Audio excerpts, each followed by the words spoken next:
মধ্যে প্লেটোর কথা বলেছেন যে যেটা ফিজিক্যাল ফিলিং, যেগুলি যে সাইটিং, হিয়ারিং, এগুলি উনি বলছেন যে এগুলো দিয়ে ওপিনিয়ন হয়, এগুলো দিয়ে নলেজ হয় না। কিন্তু কোরআন আমাদের শিখাচ্ছে যে প্রত্যেকটা অঙ্গ প্রত্যঙ্গ ইজ ইম্পর্টেন্ট। কালকে আমাদের ময়দানে এইগুলি আমাদের বিরুদ্ধে সাক্ষী দিবে। হচ্ছে হিউম্যান অ্যালোন।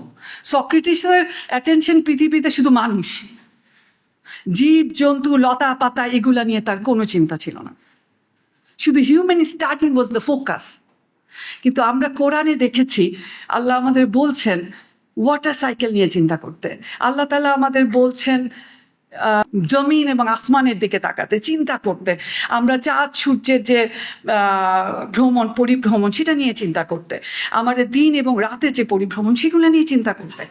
এবং আমরা জানি হাদিস এবং সব কিছুতে আমাদের প্রাণী জগৎ, আমাদের প্ল্যান্স এগুলা নিয়ে, যুদ্ধক্ষেত্রে শস্য ক্ষেত্র ধ্বংস করা নিষেধ, অ্যানিমালদের ধ্বংস করা নিষেধ, বৃদ্ধদের ধ্বংস করা নিষেধ, টেম্পল ধ্বংস করা নিষেধ, অন্য কিছু ধ্বংস করা যায়।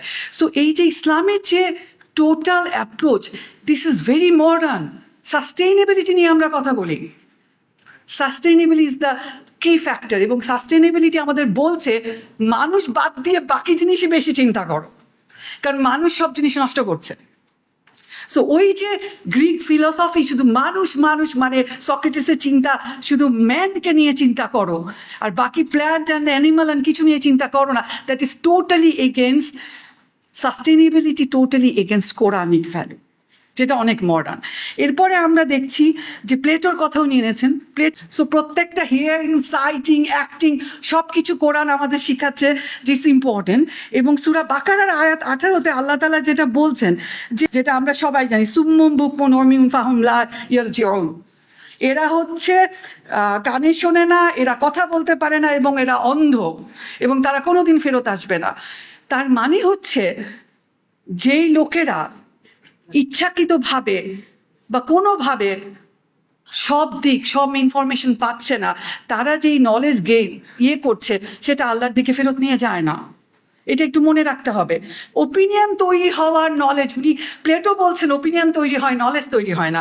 কিন্তু কোরআন হিন্টস দিচ্ছে যারা কানে শোনে না, চোখে দেখে না এবং যারা অন্ধ, মানে বোবা, তার মানে বোবা নয় ফিজিক্যাল বোবা না, সব মিলাই, এর মানে হচ্ছে এটা বায়াসড।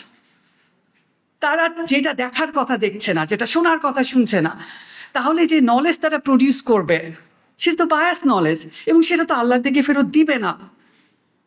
সো কোরআন প্লেটোর এই ধারণার টোটালি ডিফাইন্ড ওয়েতে আমাদেরকে নলেজ জেনারেশনের ব্যাপারটা এক্সপ্লেন করছে এবং আল্লামা ইকবাল এটা ক্লিয়ারলি বলেছেন তার এই চ্যাপ্টারে।